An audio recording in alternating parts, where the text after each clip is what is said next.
भ्रम और झूठ की शुरुआत कहां से होती है? अभी राहुल गांधी जी का आपने स्टेटमेंट दिखाया, क्या करें 1980 में जब मैं बच्चा था तो मैं लेई बना के कांग्रेस के पोस्टर लगाता था। मतलब 8 साल की प्रियंका जी और 9 साल के राहुल गांधी और 7 साल की प्रियंका जी, मुझे लगता है लाखों दर्शक जो देख रहे होंगे सब दिल में समझते होंगे वो जेड सिक्योरिटी में जाके लेई लगाते थे। समझ जाइए आदमी किस प्रकार की बातें करने की शुरुआत करता है। यही समझिए इन्होंने जाके क्या बोला था, मैंने अपनी दादी के जमाने से देखा है पीएमओ में जाकर किस प्रकार का डिस्क्रिमिनेशन होता था एससी और ओबीसी के साथ। भाई साहब जब दादी जी की मृत्यु हुई तब आप 14 साल के थे।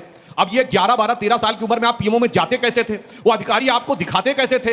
ये तो आपने उन अधिकारियों के ऊपर सवाल लगा दिया। और उसके बाद आप समझ कितना पाते थे? मुझे लगता है समझ तो वही जमाने की अटकी हुई है आज तक, उसके आगे की समझ हुई आज तक हुई नहीं है। अब आते हैं इसके ऊपर जो आज की बात है। देखिए राहुल गांधी जी ने ना समझी ने क्या काम किया कि एसआईआर का केस इतना स्ट्रांग कर दिया है कि यानी अब वो खुद कह रहे हैं कि अगर गड़बड़ हो दिखाई पड़ रही है तो भाई इसकी पूरी जांच होनी चाहिए। अब तो उनके हिसाब से एसआईआर नहीं एनआरसी भी होना चाहिए। दूसरी बात मैं कर रहा हूं, यहां जितने लोग बैठे सबने कहा कि उन्होंने वोट डाला। जब आपने अपने डिटेल्स दिए होंगे तो उसमें एक लाइन होती है ना, मैं शपथ पूर्वक कहता हूं कि मेरे सारे तथ्य सही हैं, अन्यथा